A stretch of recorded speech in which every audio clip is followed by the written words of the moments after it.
Pada zaman dahulu terdapat sebuah kesultanan di tengah pulau Jawa bernama Kesultanan Mangkubumi dengan penduduknya yang tentram. Kesultanan itu dipimpin oleh seorang sultan yang arif dan bijaksana bernama Trijaya Mangunkusuma.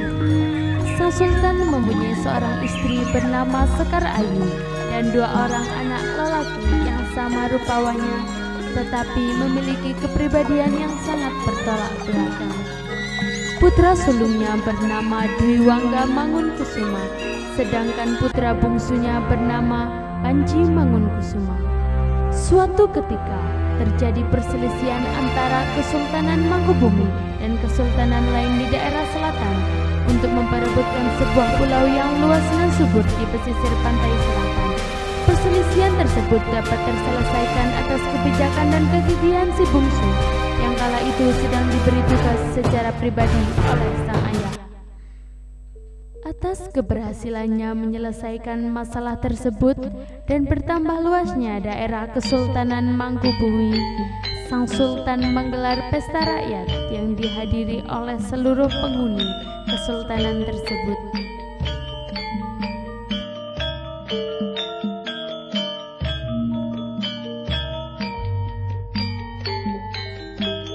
Selamat atas keberhasilan Tuhan. Terima kasih ayah, ini sudah sebagai kewajibanku untuk menjaga wilayah kita. Sebenarnya ini bukan apa-apa jika dibandingkan aku waktu menyelamatkan ayah pada peperangan 5 tahun yang lalu. Iya, nak. Kalian berdua sama-sama berjasa bagi ayah dan kerajaan. Sudahlah, ayah ingin ke kamar dulu. Kemudian ayahnya meninggalkan kedua anaknya ke dalam kamarnya. Lantas istrinya menghampiri suaminya yang terbatuk-batuk sedari. Sudah hampir 3 bulan ini kau selalu terbatuk-batuk suamiku. Apakah kau masih sanggup untuk memimpin rakyatmu? Apakah kau baik-baik saja? Untuk saat ini, aku baik-baik saja istriku. Namun, entah bagaimana nanti. Aku rasa ini sudah saatnya untukmu menumpukan tahta kepada salah satu putramu suamiku. Kau benar sekali istriku. Hendak kemana kau suamiku? Aku hendak menemui patiku. Aku membicarakan tahta dengan mereka. Jangan kemana-mana, biar aku saja yang memanggilkan mereka ke sini. Baiklah. Pati Saka dan Pati Aji pun kemudian menghampiri sang sultan. Ada apa, Sultan? Adakah sesuatu yang bisa kami bantu? Ya, benar. Aku ingin membicarakan tahta dengan kalian. Ya, ini memang sudah saatnya untuk menurunkan tahta ini, Sultan. Ya benar, supaya Sultan dapat menikmati masa tua dengan tenang. Lagi pula, kedua anak Sultan sudah cukup mumpuni untuk menerima tahta ini. Ya, benar. Tapi, aku bingung. Siapa yang lebih pantas untuk menduduki tahta ini? Ada apa, Kenapa Sultan? Sultan? Adakah sesuatu yang bisa kami bantu? Karena menurutku, Panji lah yang lebih pantas untuk menduduki tahta ini. Aku yakin 100% bahwa Diwangga tidak akan setuju dengan keputusan ini. Dan juga, bagaimana bisa kesultanan ini dipimpin oleh seorang sultan tanpa didampingi istrinya? Ya benar. Kalau begitu, rakyat sudah pasti akan memilih Diwangga sebagai penerus tahta. Tapi firasatku mengatakan bahwa Diwangga bisa memecah belah kerajaan ini. Akan lebih baik jika Panji segera kita nikahkan dengan seorang gadis, Sultan. Tapi setahuku, Panji tidak pernah mengenal seorang gadis pun di daerah Sultan ini. Dia terlalu sibuk dengan ilmu kanuragonya. Lalu, apa yang harus aku lakukan sekarang untuk Panji? Apakah Sultan tahu jika aku memiliki seorang gadis yang kiranya layak untuk diperistri oleh Panji? Laras. Iya, Laras. Baiklah. Esok, bawa ke sini. Jangan sampai Panji tahu. Baik, Sultan. Keesokan harinya, Laras datang ke Balai Sultan, tempat di mana Panji biasanya berlatih kanuraga. Selamat pagi Panji, senang bisa bertemu denganmu. Aku Laras, putri dari Pati Aji. Selamat pagi Laras. Apa yang mau kemari? Tidak ada, aku hanya bermaksud menyapamu, soalnya aku kebetulan tadi lewat sini. Baiklah kalau begitu, aku akan kembali ke Kesultanan. Di saat Panji meninggalkan Laras, tak lama kemudian muncul suara jeritan darinya. Aduh! Hei, siapa kau? Berani-beraninya kau melempariku dengan batu. Apa kau tak tahu siapa aku? Aku ini Laras, putri dari Pati Aji. Aku ini calon menantu Sultan. Kalian harus tahu. Iya, minta maaf. Tanpa sengaja, Panji mendengar ucapan Laras yang menyebut dirinya. Ia lantas bertanya-tanya. Dengan penuh penasaran, ia pergi ke ruangan ayahnya. Secara kebetulan, Dwiangga juga berada di sana. Ayah, apa maksud semua ini? Hah? Ayah kan jodohkanku dengan gadis somong itu. Jangan begitu. Dia adalah seorang pati dan aku rasa ia layak denganmu. Tapi ayah, Begini, apakah sudah menemukan calon yang layak untuk istri? belum ayah. Tapi aku yakin aku akan menemukan calon istriku sendiri. Sampai kapan, Panji? Untuk apa ayah terburu-buru menikahkan Panji? Begini, ibu sudah memiliki kesepakatan dengan ayahmu. Kesepakatan apa ya? Maaf juga enggak. Ku rasa Panji lebih layak dan mumpuni untuk meminta kesultanan ini. Bagaimana bisa Panji meneruskan tata ini jika aku putra sulungmu? Begini nak, memimpin sebuah kesultanan bukan sebuah permainan. Kau harus lebih bersikap dewasa lagi. Tapi ayah, menurutku aku belum siap untuk memimpin sebuah kesultanan. Aku rasa masih bangga untuk berhak mendapatkannya. Tidak, nak. Patuhi saja apa yang dikatakan oleh ayahmu. Dia lebih mengerti apa yang terbaik untuk kesultanan ini. Dwiangga, Sudah, kini kau tahu, nak, apa yang dimaksud dengan pernikahanmu. Lalu, apa keputusan saat ini? Ya Bu, aku mengerti. Aku akan tetap menikah, tapi tidak dengan gadis somong itu. Lalu dengan siapa kau akan menikah? Selama ini kau selalu sibuk dengan olah kanuragamu. apa sebaiknya diadakan sayembara? Karena itu, kau bisa memilih gadis pilihanmu sendiri. Lebih baik begitu ayah. Di sisi lain, Dwiangga mencuri dengar di balik pintu. Mengetahui hal tersebut, Dwiangga lekas menemui istrinya di dalam kamar sambil tergesa-gesa.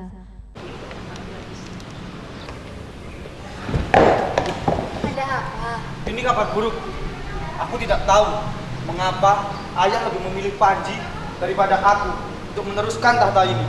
Apa? Kita tidak bisa tinggal diam. Apa yang akan kita lakukan? Itu sudah keputusan bulat yang sudah diambil oleh ayah dan ibu. Tapi bagaimana mungkin Panji bisa menjadi sultan? Dia jelas belum beristri. Oleh karena itu, mereka akan segera menikahkan Panji dengan mengadakan sayembara untuk para gadis di desa ini. Kita buat sesuatu pada Panji. Kita buat dia buruk rupa sehingga tidak ada gadis yang sudi memilikinya. Tapi, apa kau tahu bagaimana caranya? Itu gampang. Aku akan mengurusnya. Kemudian, di perjalanan menuju sayembara tampak dua gadis yang sedang berbincang-bincang. Sebenarnya aku tidak ingin ikut sayembara ini. Aku tidak mungkin menjadi istri Panji. Jangan berkata seperti itu. Apa kau tidak tahu? Kabarnya Panji sangat tampan dan gagah. Seluruh penjuru Tiba-tiba, Laras yang gagal menjadi calon istri Panji lewat dengan anggungnya. Siapa bilang tak seorang pun mengetahui wajah Panji? Aku tahu, dia memanglah sangat tampan.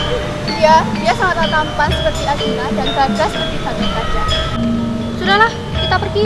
Sudah pasti aku yang akan memenangkan sayembara. Sungguh angkuh. Kau tahu siapa dia? Dia adalah seorang anak prajurit. Kabarnya dia akan dijodohkan dengan Panji. Tapi Panji menolak.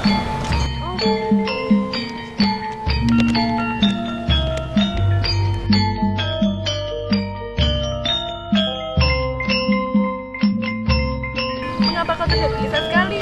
Entahlah, aku butuh udara segar. Aku akan ke belakang dulu ya. Kau kutemani? Tidak perlu, aku sekarang ke kamar mandi. Baiklah, jangan terlalu lama. Saat Ratih keluar mencari udara segar, tanpa sengaja ia menabrak tubuh Panji. Ratih tidak tahu jika pria itu adalah Panji. Jadi yang ia lakukan hanya menunduk dan meminta maaf berkali-kali. Panji yang memperhatikan perilaku gadis itu seperti merasa aneh. Ia seperti merasakan cinta pada pandangan pertama.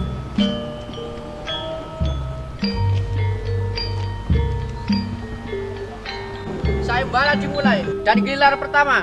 Laras.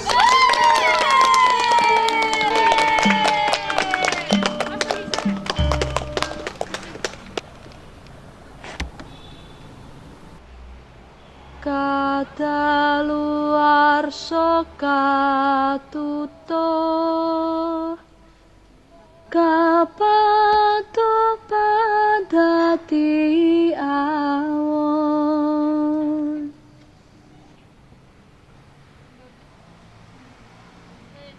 Giliran selanjutnya. Ratih. Tepuk tangan.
Setelah sayembara berakhir, dipilihlah 3 orang gadis yang akan menunjukkan bakatnya kembali.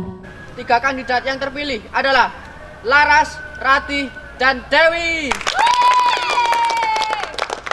Selamat, kau termasuk dalam salah satu dari ketiga gadis itu. Apa ini nyata? Iya. Aku bahkan tidak yakin bisa menjadi kandidat istri Panji. Apa kau tidak tahu? Saat kamu menari tadi, Panji sangat memperhatikanmu. Benarkah? Ah, jangan bercanda. Tidak, ini sungguh. Jangan harap kau Rati, sudah pasti akulah yang akan menjadi istri Panji. Iya, itu sudah pasti. Terserah saja kau bilang apa. Ayo Rati, kita pergi. Keesokan harinya, Diwangga yang ditemani istrinya pergi ke rumah seorang dukun di daerah seberang yang merupakan kenalan istrinya untuk memulai niat jahatnya. Ada Mbah Dukun sedang ngobatin pasiennya. Konon katanya sakitnya karena diguna-guna. Dedeh, teuing. Apa yang bisa bantu, Tuan? Neng? Begini Mbah, apakah ada cara agar seseorang bisa menjadi buruk rupa? Bisa saja, tapi kukira itu tak mudah. Apa kau bersedia atas tambahannya? Siap, Mbah. Baik, panjenengan sebut nama dan wetonnya. Panji Mangunkusumo, Senin Legi, Mbah. Panji Mangunkusumo? Baik, biar saya buatkan ramuan. Sambil komat kami temulu tebah dukun baca mantra dengan segelas air putih lalu pasien disembur. Setan gede, setan bandel, setan gumba, setan semua yang namanya setan. Jangan ganggu ya, jangan suka mengganggu. Pergilah kau setan, jangan ganggu.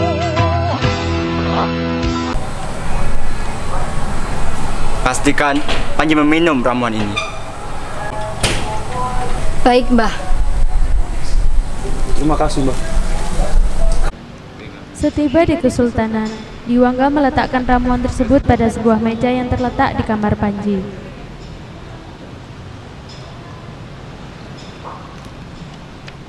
Bentar.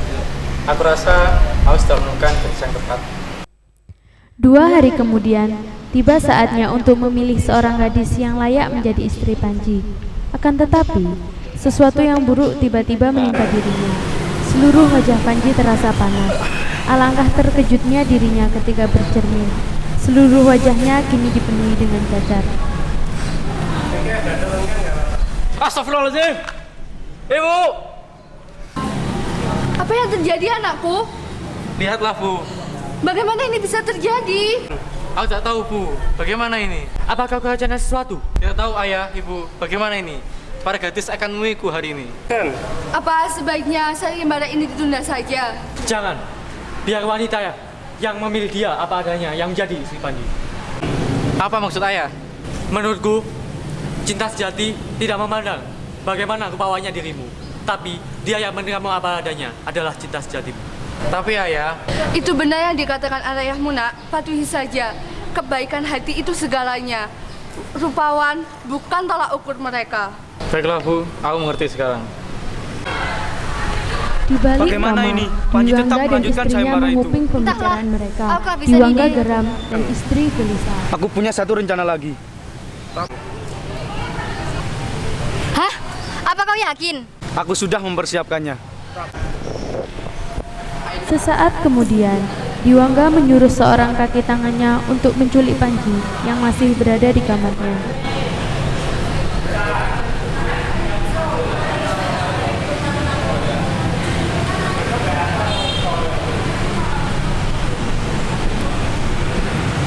Patisaka melihat seorang yang mencurigakan menuju kamar Panji. Ada apa? Kemudian, dia Sesuatu yang bergegas buruk sedang melaporkan terjadi. pada Sultan. Panji tidak ada di kamarnya, Sultan. Benarkah? Kemana dia? Aku tidak tahu, tapi aku melihat seseorang yang mencurigakan bersama Diwangga pergi dengan terburu-buru. Baiklah, kita ke Diwangga sekarang juga. Baik, Sultan. Tak butuh waktu lama, Diwangga sudah berada dalam satu gubuk di tengah hutan Mas Diwangga. bersama adiknya yang kini menjadi Sekarang, sandarannya. biar ku katakan ini. Apa kau tak sadar diri? di depanku, di muka umum. Aku ini putra sulung ayah. Tapi mengapa kau yang menjadi penerus kesultanan? Maaf, Mas. Bukan maksudku untuk merebut sesuatu yang bukan milikku. Aku hanya menuruti ayah, tidak lebih. Omong kosong. Intinya, semua ini adalah salahmu. Jadi biarkan aku jelaskan, Mas. Diam kau. Aku sudah berupaya membuatmu menjijikkan seperti ini. Dan kau masih tak menyerah. Dasar tidak tahu diri. Jadi, biar aku yang akan mengakhiri ini semua. Aku akan menyingkirkanmu sekarang. Hentikan! Gerongga! Ayah, sudah, jangan banyak bicara. Kaki baik ke sekarang juga. Diwangga pun dibawa oleh sang patih untuk kembali ke kesultanan. Diwangga berlutut. Ayah Dia memberikan amanah tertunduk ini atas bukan tanpa perbuatannya. maksud, agar kau mau introspeksi diri. Dan ini yang kau lakukan, ayah sangat kecewa denganmu.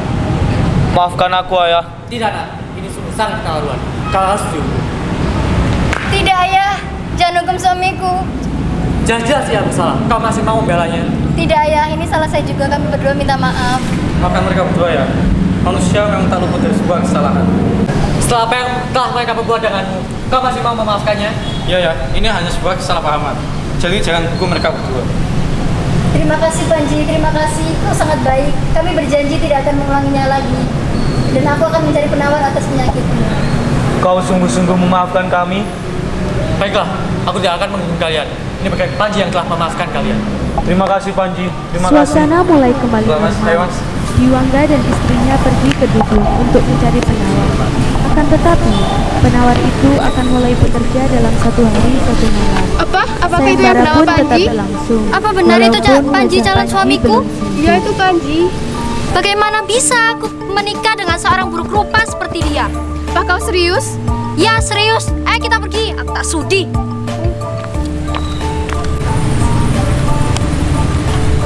Mengapa wajahnya menjadi seperti itu? Sepertinya ada sesuatu yang terjadi pada Panji. Apa kau tetap ingin mengikuti sayembara ini? Aku sudah sampai sejauh ini, mana mungkin aku mundurkan diri? Kau yakin? Aku melihat sisi lain dari Panji. Wajah bukanlah segalanya. Kau bijak sekali. Kau memang Dan pantas menjadi istri dimulailah Panji. pemilihan calon istri dari ketiga gadis tersebut. Tetapi hanya Ratih yang berada di sana. Yang lain sudah menarik diri untuk mundur karena penampilan sang Panji. Kau tak hanya cantik, tapi kau juga berhati bersih. Kini tiba saatnya Panji dan Ratih menikah. Kemudian penyerahan amanah pemerintahan itu dimulai. Acara ini berlangsung dengan khidmat.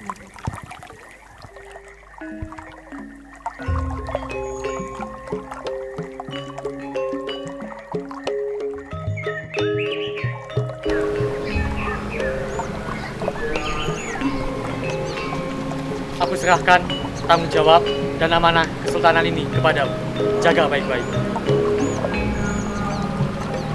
Ibu harap kau bisa menjaga kesultanan ini dan kau bisa menyayangi Ratih. Semoga kalian berbahagia selalu. Baik. Baik, ayah. Terima kasih. Pada akhirnya, pemerintahan Kesultanan Mangkubumi resmi diserahkan pada Panji. Tanpa rasa iri, Diwangga dan istrinya tersenyum bangga kala itu. Keluarga Kesultanan pun kembali hidup tentram dan bahagia selamanya.